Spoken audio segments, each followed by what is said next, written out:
화제의 이슈를 콕 집어 파헤쳐보는 아침의 픽입니다. 코스피가 8거래일 연속 상승 마감하면서 이 사상 최고치를 또 갈아치웠습니다. 자세한 소식 이인철 참 좋은 경제연구소장과 짚어보겠습니다. 안녕하세요.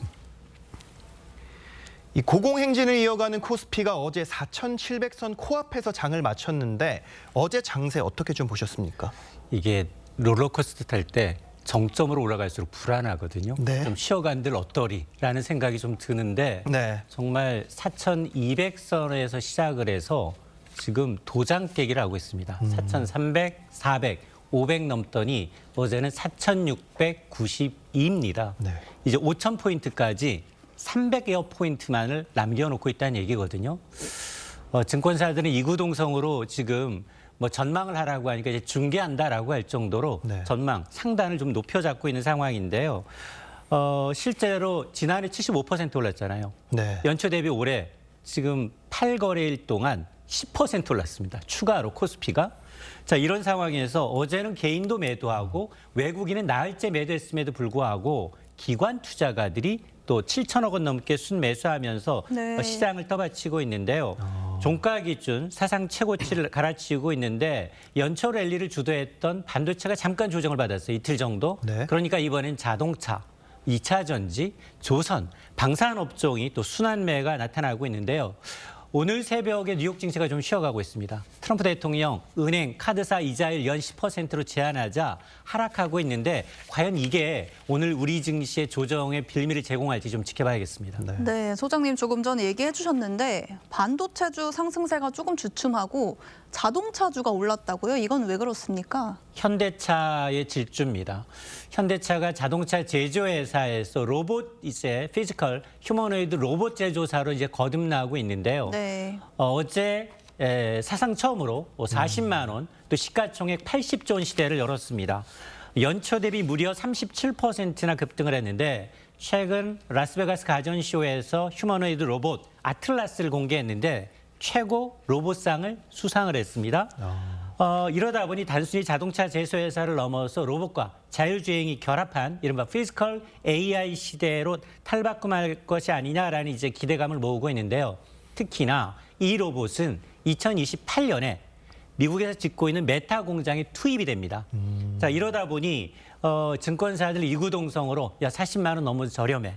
최고 60만 원까지 목표 가격을 제시하고 있는데요. 네. 현대차 이외에도 현대모비스, 현대오토에버 관련주도 오르고 있고 포스코홀딩스, 삼성 SDI와 같은 2차 전지주까지 동반 상승했습니다. 네. 이 연초부터 코스피 지수가 고공행진을 하니까 이 은행권에 예치됐던 돈들이 증권사 쪽으로 넘어가고 있다. 뭐 이런 분석이 나오는데 국내 증시의 이 대기 자금만 거의 190조 원이라는데 이게 맞는 내용인가요? 맞습니다. 은행에서 증시로 돈의 머니 무브가 좀 가속화되고 있는데요.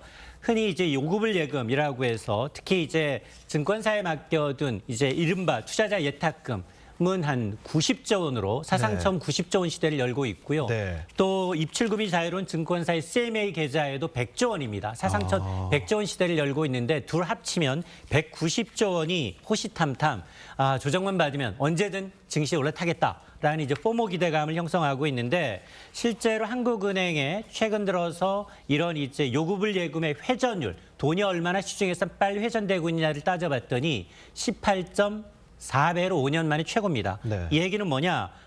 은행에서 돈을 빼서 투자나 소비로 전환되고 있다라는 의미인데 단순히 이제 연초 효과가 아니라 코스피 5천 시대에 대한 기대감으로 인해서 지금 코스피 특히나 이제 하루 거래 대금이 24조 원이거든요. 네. 24조 원은 한 달 전에 비해서 67%나 거래 대금이 늘어난 겁니다. 그러니까 반도체 랠리에 동참하겠다라는 이제 자금 대이동이 본격화되고 있다라는 의미입니다. 네, 소장님. 근데 우리 국민들이 원래 보통 은행 예적금을 좀 선호하잖아요.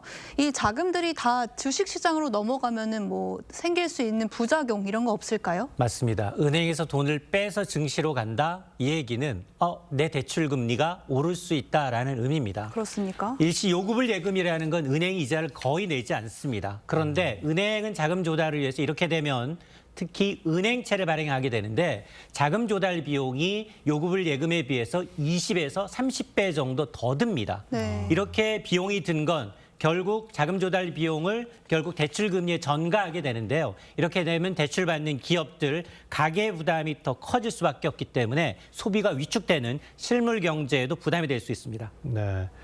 코스피가 지금 계속 오르고 있는 거는 좋은데 문제는 이제 원달러 환율도 계속 오르고 있습니다. 현재 1,470원을 돌파를 했습니다. 주가랑 환율이 같이 오르는 거 이건 좀 이례적인 흐름이라고 하는데 환율 왜 이렇게 오르는 거예요? 맞습니다. 증시는 올해 들어서 한 번도 안 떨어졌는데 네. 증시보다 하루 더 오른 게 환율입니다. 아. 지난해 말부터 오르고 있는데 9일째 오르고 있습니다. 어제 종가가 1,473.7원이고요. 그리고 여괴에서는 1,478원, 1,480원에 육박하고 있는데 환율 상승의 배경은 두 가지가 있습니다. 대내 요인, 대외 요인. 지금 외국인이 나올 때 국내 주식을 순매도하고 있는데 불구하고 서학개미들 역대급으로 올해 들어서 미국 주식을 사들이고 있습니다. 12일까지 무려 미국 주식 3조 4천억 원어치 사들였는데요. 한 달 전 총 매수 금액을 뛰어넘는 역대 최대 규모이고 수출 기업들 좀처럼 달러를 국내로 반입하지 않고 있습니다. 네. 대외 요인은 이 트럼프 리스크인데요. 제롬 파월 미국 의장의 경우 네. 위증 혐의로 지금 형사 기소돼 있죠. 네. 여기다가 이제 이란의 군사 개입 가능성까지 시사하자 안전자산이 이제 달러 선호 현상이 더 강해지고 있는데요. 여기다 이웃나라 엔화 약세까지 좀 가세가 되고 있어서 문제는 이런 흐름이 구조적으로 굉장히 일시적이 아니라 장기화될 수 있다. 1,400원이 노말이 될 수 있다라는 우려가 더 커지고 있는 겁니다. 네, 소장님, 그 정부가 수출 기업 1,138곳이죠. 대상으로 외환 특별 검사를 착수한다고 했습니다. 그러니까 달러를 외국에 쌓아놓지 말아라. 이거를 좀 확인을 하겠다 이런 건데 이 기업들을 대상으로 이렇게 하는 게 맞나 이런 생각도 들고요. 이게 좀 실효성이 있을까요? 맞습니다. 실효성에는 좀 의문이 제기가 됩니다. 왜냐, 지금 최근 5년 동안 5천만 달러 이상 수출한 기업들 1,100여 개 기업에 대해서 달러 수출했으면 빨리 이제 환전해라라는 압박인데요. 이 무역 대금이 들어오지 않자 이제 달러를 묵혀둔 기업들한테 환율 안정을 위해서 굉장히 이례적이면서 고강도 대책을 내놓고 있는데 네. 기업들도 할 말이 있습니다. 올해부터 매년 200억 달러씩 미국으로 이제 달러를 어쨌든 가져가서 투자를 해야 됩니다. 이렇게 되면 대미 수출이 많은 자동차, 반도체 기업의 경우에는 바로 달러 수요가 있기 때문에 이걸 바로 환전할 수가 없습니다. 나중에 이걸 환전할 때 또 달러가 이제 강세를 갈 경우에는 부담이 더 커질 수밖에 없는 상황이어서 정말 당장 기업들이 달러를 내놓을 거냐에 대해서는 의문이 제기되고 있습니다. 네, 오늘 말씀은 여기까지 듣겠습니다. 감사합니다.